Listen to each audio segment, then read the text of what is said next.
E aí, gente, tudo bem com vocês? Hoje eu vou falar necessariamente sobre um tema que tem sido muito comentado nesses dias e que a gente, infelizmente, não chegou ao fim dele. Ele vai gerar muita discussão e muito debate ainda na sociedade brasileira, que tem a ver com o esporte que a gente ama, com aquilo que a gente gosta de assistir e que isso, de alguma forma, acaba tirando um pouco da nossa paixão, nos deixa desanimados, nos deixa entristecidos, quebra a nossa confiança e a lisura do futebol. A gente desconfia um pouco dessa lisura. O que eu estou falando especificamente?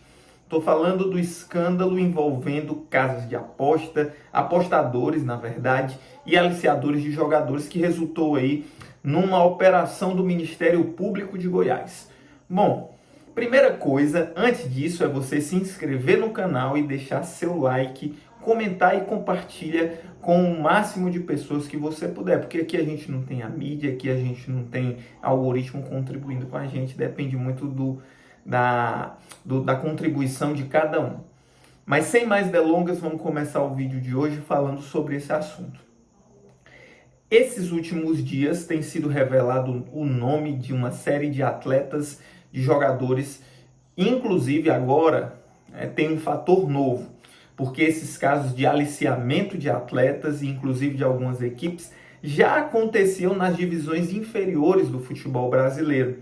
A gente já tinha visto matéria no Globo Esporte, já tinha visto matéria no Esporte Espetacular, nos jornais, de aliciamento, de mafiamento, digamos assim, de campeonatos locais e de divisões inferiores do futebol brasileiro. Aliciamento de jogadores, de jogos suspeitos e essas questões todas. Agora, esse processo chega na elite do futebol brasileiro, especialmente as séries A e B, envolvendo jogadores, inclusive, que estiveram no futebol cearense no último período. Bom, o que foi que aconteceu? Qual foi o fator que desencadeou em uma série de fatos e acontecimentos? Bom, segundo o que consta e o que está na grande mídia, houve um processo de aliciamento com um jogador do Vila Nova de Goiás, por isso que a operação tem acontecido, com diligências do Ministério Público de Goiás. Um jogador do Vila Nova foi assediado e ele não aceitou e acabou comunicando isso ao presidente, que havia esse esquema e essa perspectiva de esquema. O que centralmente tem sido esse esquema de manipulação de resultados? De que os jogadores tomem atitudes que são tomar um cartão amarelo, jogar uma bola para a lateral, cavar um pênalti, que isso iria enriquecer e ia gerar uma maior receita para esses apostadores. E esses jogadores têm sido aliciados aí nesse sentido. Esse atleta do Vila Nova denunciou e, consequentemente, o presidente do Vila Nova tomou a atitude que muitos jogadores deveriam ter tomado, que era ter denunciado os casos. É lógico que aí a gente viu casos como, por exemplo, do Bauerman, que foi ameaçado de morte por não ter cumprido o acordo, que tem muita gente mafiosa, de fato, nesse escândalo.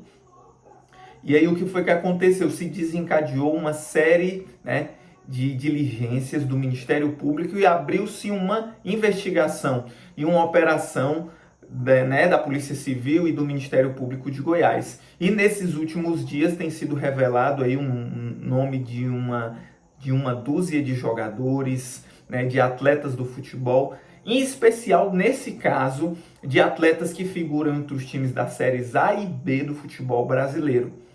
Mas para a gente ter uma ideia, esse caso não é a primeira vez no caso brasileiro. Nós tivemos em 1982 o escândalo da loteria esportiva revelado pela então revista Placar. Quem quiser procurar, inclusive pesquisa lá que tem a matéria, tem inclusive o site atual da Placar que faz uma rememoração dessa situação.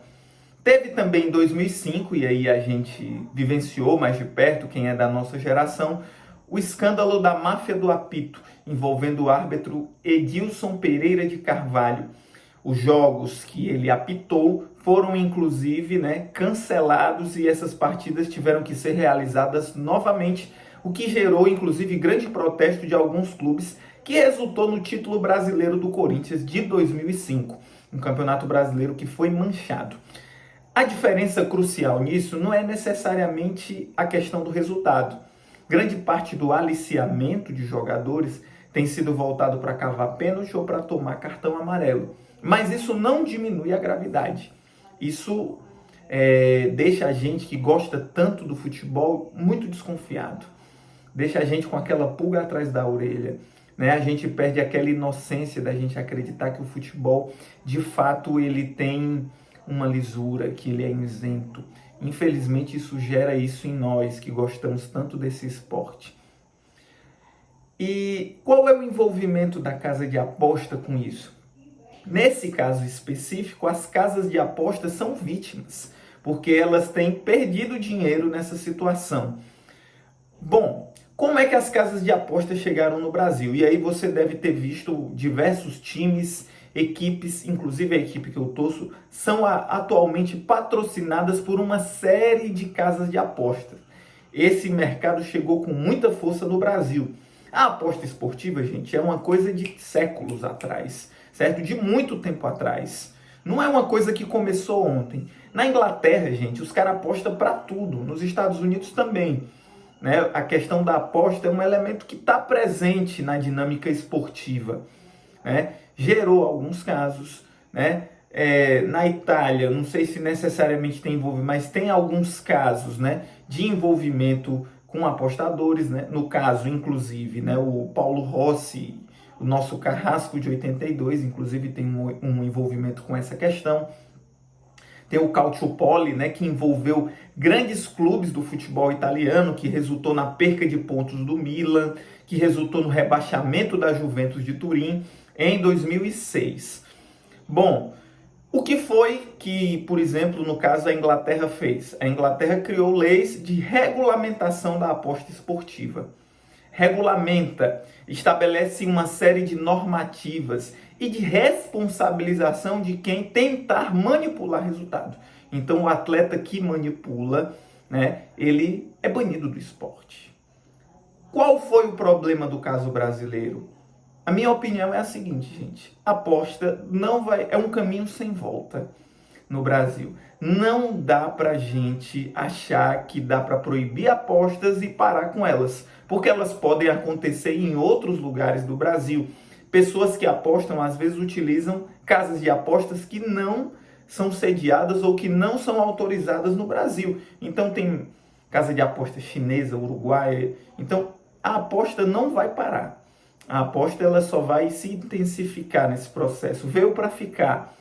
E o que tem que acontecer, de fato, foi o que não aconteceu. Bom, em 2018, o então presidente Michel Temer autorizou a entrada, né, da aposta esportiva no Brasil. No entanto, qual é o grande problema disso? É que isso não veio com uma política de regulamentação por parte do Estado. Ele deu um prazo de 2 anos, sendo prorrogado por mais 2 para se criar uma MP ou uma lei que regulamentasse as casas de aposta do Brasil. Qual é o problema disso? O Estado deixa correr solto. E quando você deixa o mercado sem qualquer regulamentação, o que acontece? Acontece o seguinte, acontece isso que está acontecendo aí atualmente. Então você não criou mecanismos de regulamentação, você não criou mecanismos de responsabilização e a própria CBF, que é a entidade, né, responsável por sediar os eventos esportivos ligados ao futebol no Brasil, também não usou sua força política para fomentar um processo real de regulamentação. O Bolsonaro muito menos fez por isso, não se preocupou de modo algum com isso. E agora a gente vai criar uma regulamentação em resposta. Tem aí um MP, né? O governo atual, o governo Lula, prepara um MP que inclusive determina que parte dos tributos, né, daquilo que seja deixado para casa de aposta seja destinado para a Seguridade Social, para a educação, para a segurança pública. Isso é importante. É fundamental ter um processo de regulamentação, porque isso pode evitar uma série de outros casos. Inclusive, algumas casas de aposta fizeram um manifesto conjunto defendendo a necessidade da regulamentação, dizendo que isso inclusive protege as casas de aposta de eventuais situações como esta. mas a gente está fazendo isso atrasado 4 anos. A gente teve que ter um caso específico acontecer, a gente teve que ter um escândalo, nós tivemos que ter o esporte colocado em xeque para se fazer legislação sobre um determinado assunto, que era primeiro para ter sido feita a legislação, para depois ocorrer a autorização do processo. Não era o contrário. Então, o governo preparou essa MP e acho que mais cedo ou mais tarde ela vai ser aprovada. Bom, mas o que cabe também às casas de apostas? Nós temos uma série de casas de apostas no Brasil. A gente tem casa de aposta grande, que está na Inglaterra, que patrocina clube, que tem propaganda, que utiliza jogadores, ex-jogadores. Essas casas, de alguma forma, têm mais compromisso, mas é um mercado muito obscuro ainda. Por isso que o Estado tem que regulamentar para saber quem é o CPF, para saber o CNPJ, para saber quem atua de fato nas casas de apostas no Brasil. Não se pode deixar a cargo do próprio mercado gerir suas próprias regras. Então, é fundamental a regulamentação.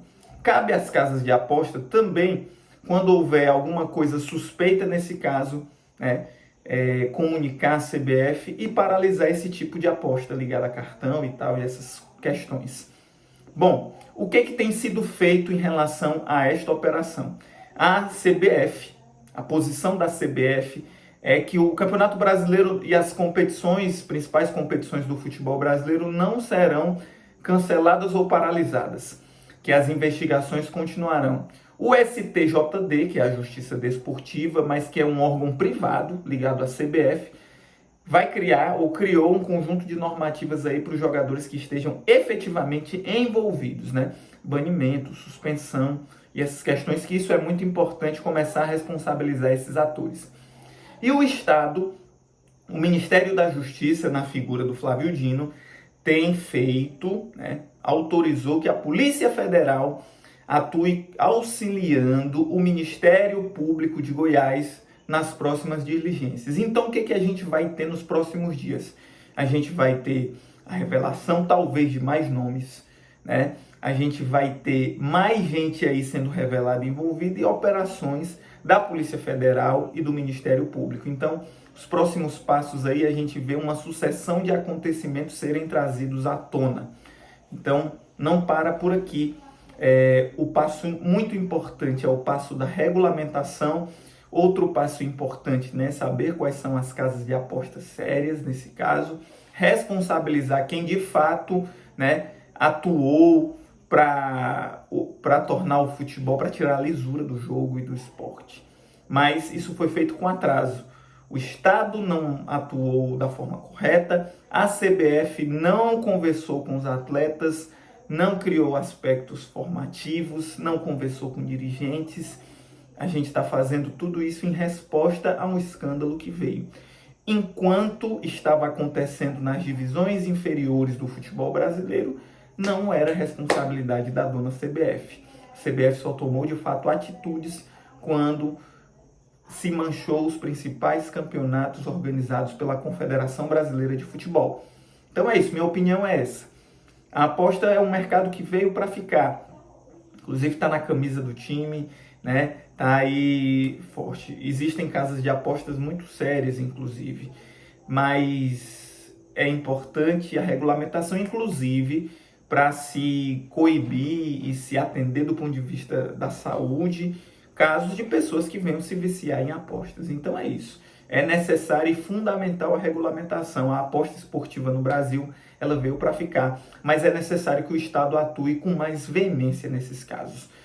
Se você gostou desse vídeo, se inscreve no canal, curte, dá o joinha aqui, compartilha com o máximo de pessoas. Até mais, até a próxima. Qualquer momento eu posso chegar aí falando de algum assunto relevante. Saudações e até a próxima.